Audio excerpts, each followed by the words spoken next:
Hi guys! It's 1:30 p.m. here in Vienna, Austria.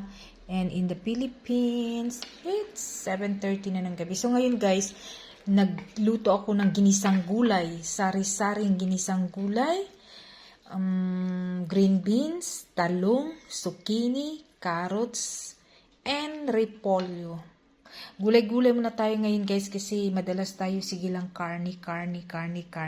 At syempre guys, meron din akong pritong isda. Ayan, masarap yan i-partner sa gulay, 'di ba? Kapag gulay, dapat may pritong isda din. So, ayan, ang halo ko dito guys is chicken. Ayan, chicken ang halo ko dito guys. Tapos, yan, pritong isda. 4 kami. So, 4 lang din na isda ang giano ko guys, giprito ko. At syempre guys, kapag ganito ang ulam guys, syempre, rice is life. So, babu!